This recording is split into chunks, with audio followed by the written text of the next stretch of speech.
Catching up on any NFL game is easier than ever before. Looking to the end zone for the win! Oh my gosh, one of the great games you'll ever see.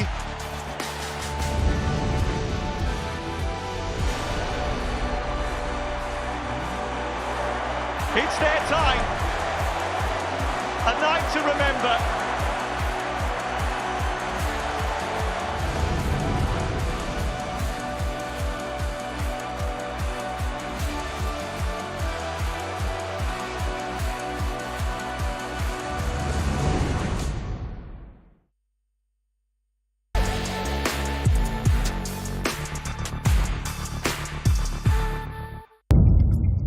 The following programme is recommended for those 16 and over, as it contains sporting violence, possible bad language, and flashing imagery.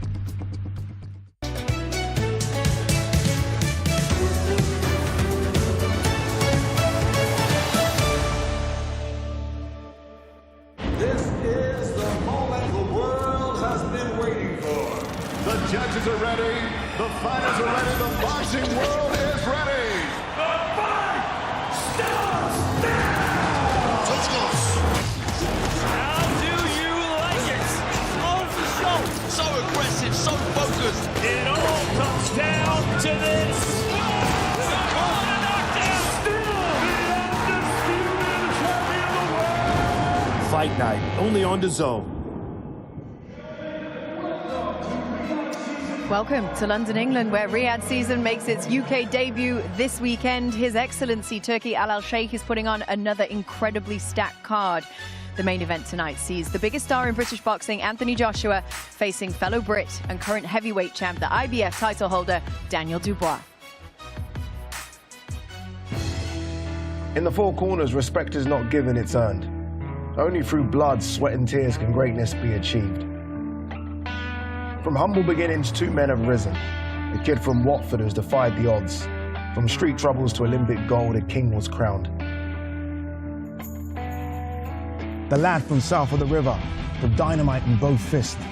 An Olympic hopeful who chose to tread his own path, but the road to the top is never a simple one.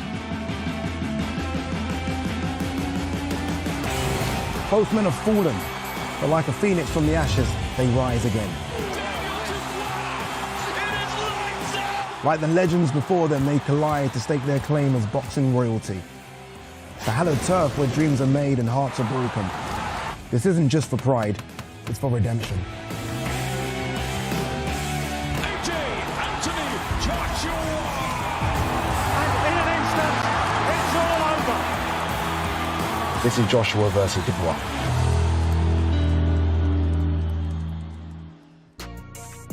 Well, this is a Wembley Stadium, hallowed ground in English sports history, home to the 1966 World Cup final, and tonight to an all-British heavyweight title fight. The crowd here this evening will be the 5th largest audience to ever watch a boxing event and will break the UK boxing attendance record. Yes, 96,000 people will be here for Anthony Joshua against Daniel Dubois. This, of course, familiar territory for Anthony Joshua, who's fought here 4 times. He ended all 4 of those fights early, 3 of them title fights against Kubrat Pulev, Alexander Povetkin, and perhaps his most dominant performance against Vladimir Klitschko. For Dubois, it is his first defense of his title against a 2-time world champ and in front of a record crowd. Very good afternoon, everybody. Good to have you with us. I'm Kate Scott. With me tonight, the former heavyweight titleist, current interim WBO champ, Joseph Parker. Good to see you. Good to see you. How are you feeling? I feel great. I'm so happy to be here. It took me 28 hours to get here from New Zealand, but I am excited for all the fights. Recovered. Riyadh season on tour. We're here. Is that a good thing? I think it's a great thing. They've taken Riyadh season out of Riyadh. They had a show in LA. Now they've got this big show in London, and the card is stacked. That's the thing. We expect the big events with Riyadh season. We've seen that here, LA, in Riyadh, of course, obviously as well. But also we expect the great cards, a really stacked fight night. It's a stacked fight night. I think every fight on this card is it's going to be an exciting fight, and I can't wait to see them all. You've been here all week, so you've been here since Wednesday, you said you landed? Been here since Wednesday. So you got the press conference in, the weigh-in? Listen, there's a big buzz around this card and in the community. Yeah, it's been a special time, this Riyadh season fight week in London. Take a look. This one I've been waiting for the most. These are events now. They're not just boxing shows anymore, and they really get you going. 2 British fighters, 2 British heavyweights. That's always a recipe for a really good night. Dubois is like, you know, three-piece suit and tie, AJ's in a tracksuit. It's sort of to say, what, is this big for you? He's almost has to little bro him at every single moment because he don't need Dubois getting any belief in them. Should never let anyone take an inch because I'll end up taking a mile. You know what I mean, Dan? By any means necessary. Knockout, I'm ready to fight. Let's go. Daniel Dubois for the last few years has been thinking about AJ. He's been down and he's been up and he's been down again. He's come back to resurrected. I think he knows himself now better than he ever has before. Daniel Dubois, Anthony Joshua.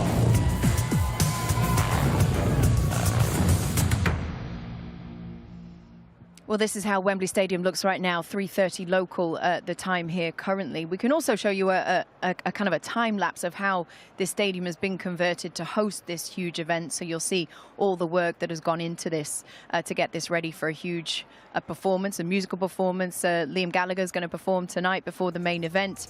You've also got 6 fights starting in around about a half an hour's time. So it's been a massive undertaking. This is what Riyadh season does, and does so very well, creates these huge events. No bigger than Wembley though, 96,000 people turning up for this one. We're going to give you a quick look at the full fight card tonight so you can get a taste of what's in store for you this evening.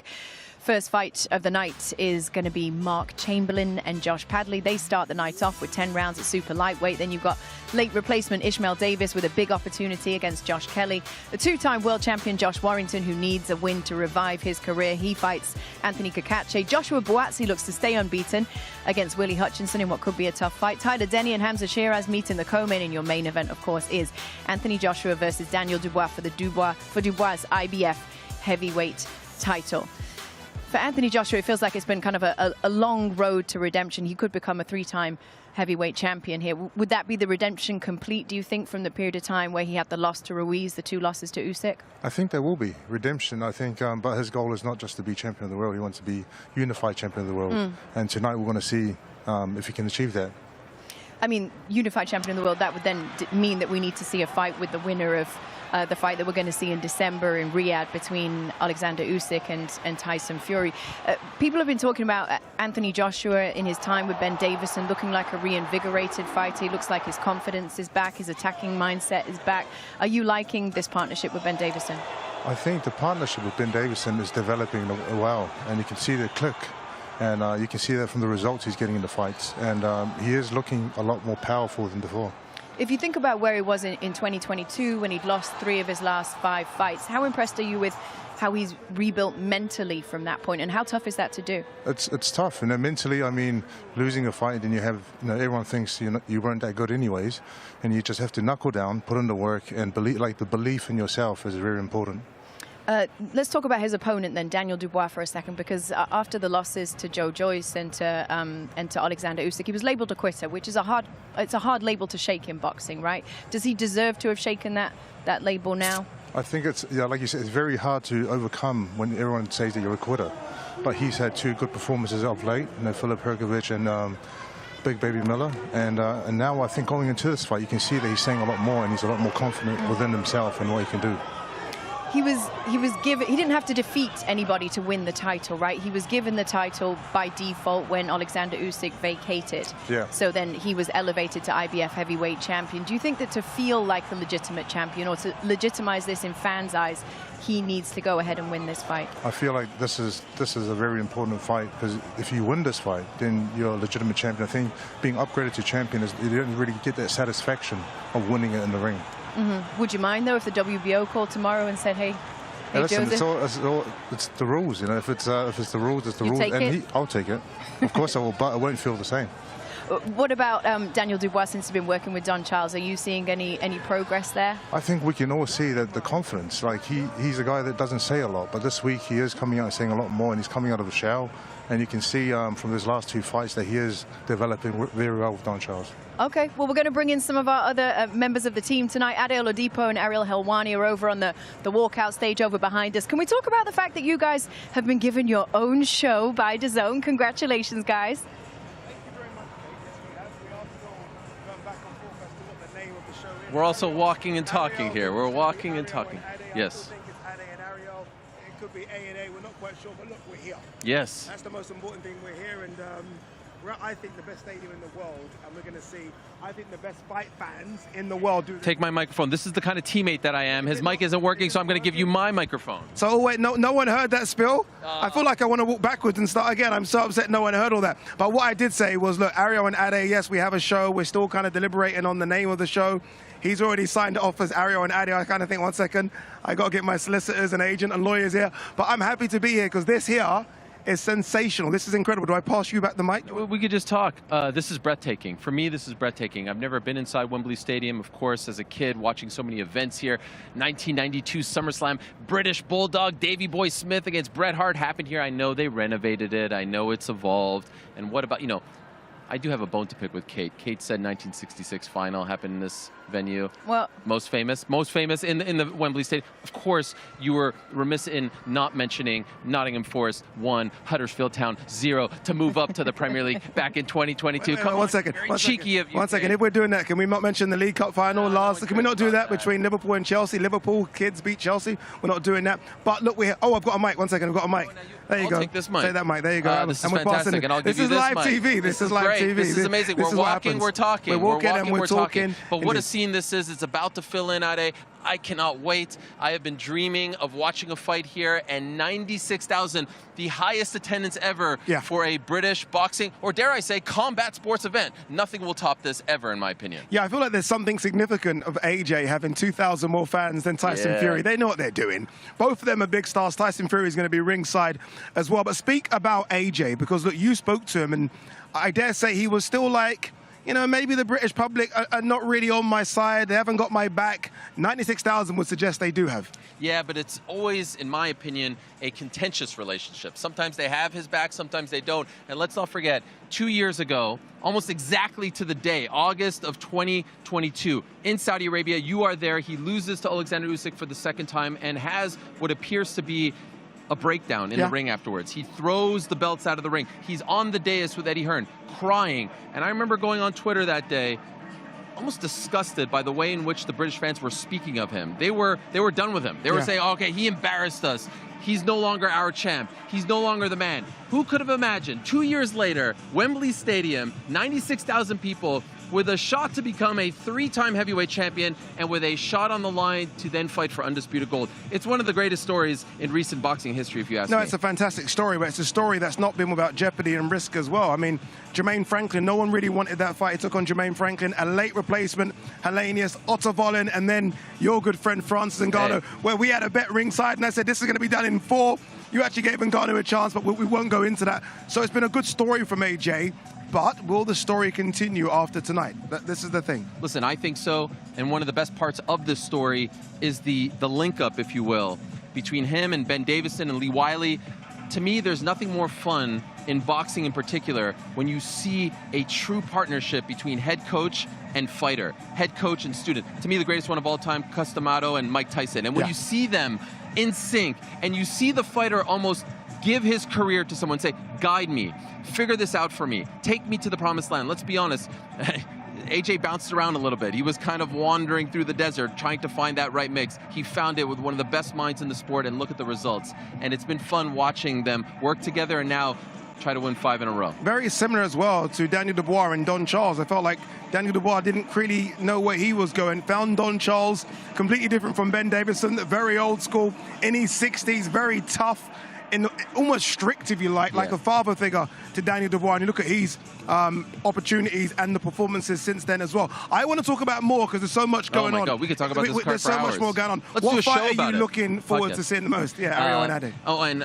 honestly, the link up there is great between Dubois and Charles, and glad to hear that Charles will be in his corner. That was a bit of a storyline this week, but happy to hear that he's feeling well. I can't wait to see Josh Warrington against Anthony Kakachi for several reasons. Number one, I keep hearing about the Leeds supporters, and they travel, and they're very loud. Have you not seen it yet? Have you not been there? I've felt it, but as a Forest guy, I try to ignore it, if I'm being honest. We all remember what happened last October between Lee Wood and Josh Warrington, and let's be honest, we remember the stoppage But Josh looked great in the early portion of that fight.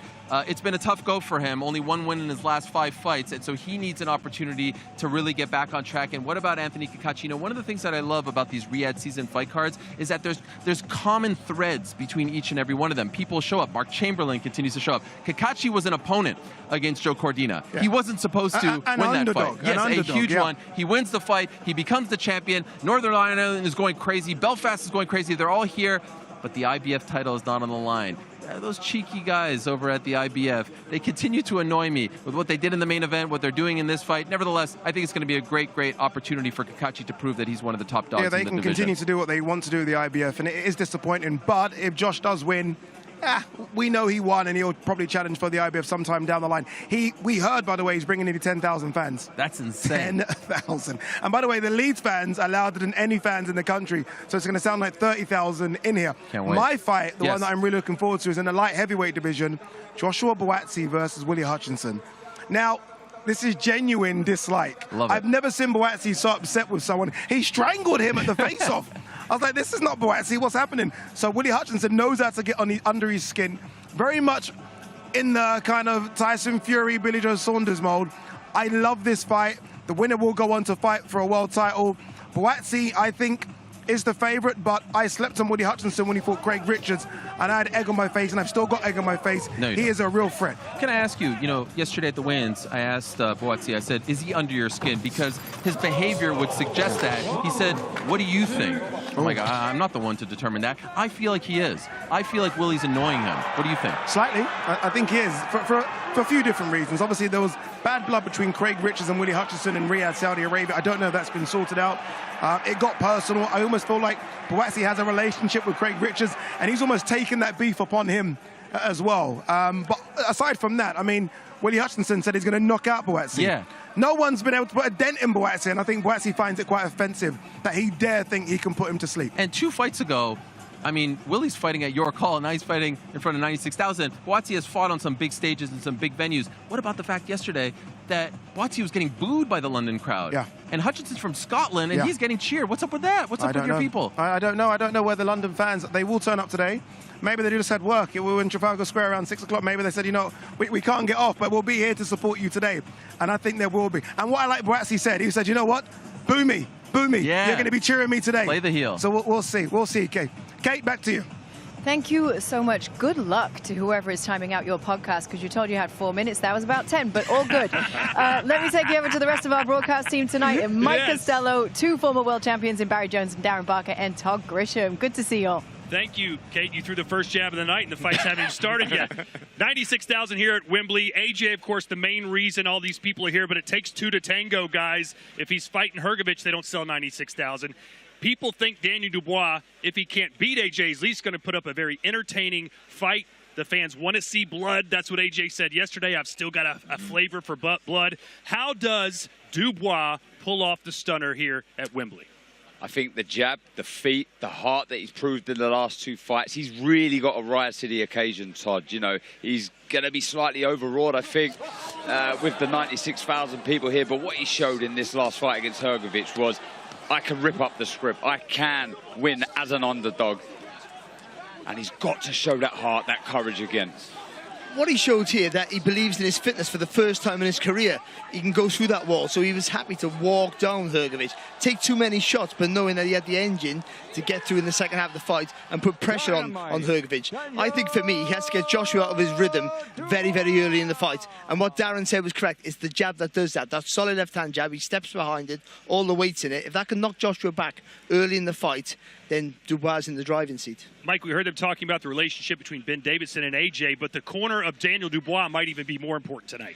Absolutely crucial, and we've been talking about the relationship between Daniel Dubois and Don Charles, who've had 3 fights together now. We've just seen some highlights of the last fight against Filip Hrgovic back in June in Riyadh.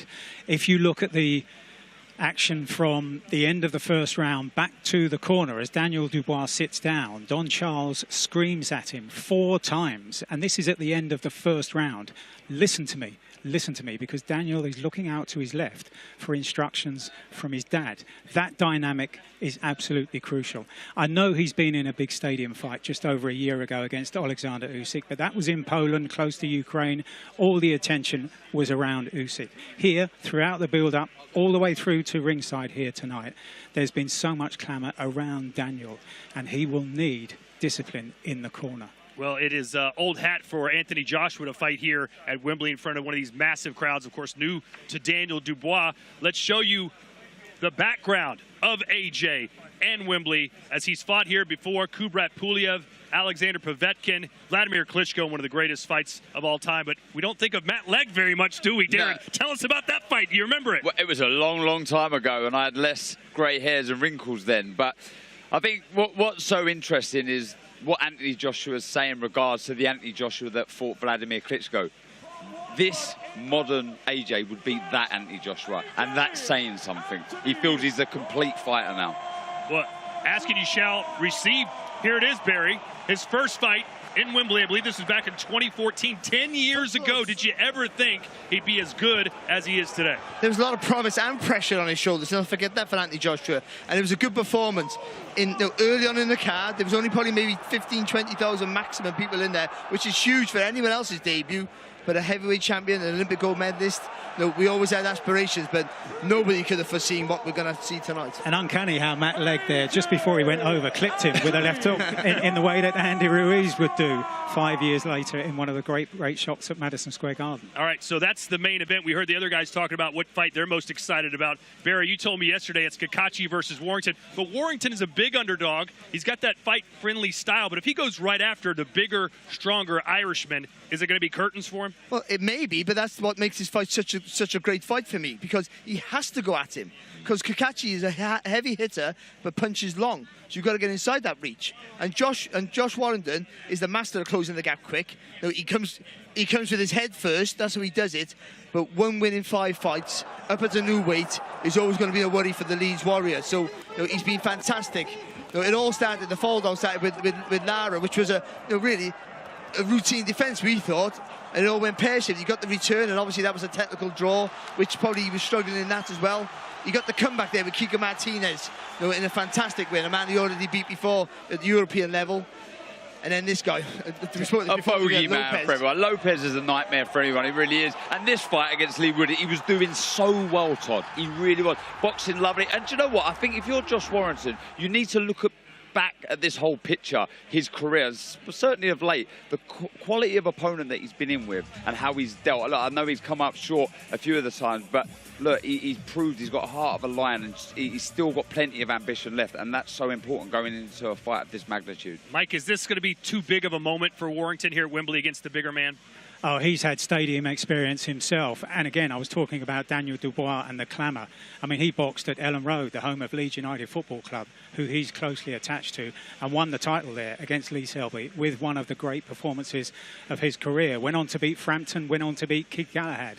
That spell, that 3 wins there, that group of 3 wins for Josh Warrington was up there with the best performance in a string by a British fighter in the last decade. Well, we showed AJ here 10 years ago. Then he was a big prospect. We thought the future was so bright for him. What would become of him? Similar conversation surrounding Hamza Shiraz in our co-main event. He's kind of got all the pieces of the puzzle. He just needs to put them together, and he looks like he's going to be a big favorite tonight too. I really think he's the real deal, not just in the ring but out the ring. He's a superstar. Honestly, the way he's dispatching his opponents and just stepping up the levels every single time. I love his ambition going into this. He wants to be a European champion before he moves on to world honours. But Tyler Denny, he's no joke. He's experienced. He's the only real, one knockout. Only one knockout. That is an issue. But what he does is, and Barry's touched on this quite a few times, the way that he drags fighters into his type of fight.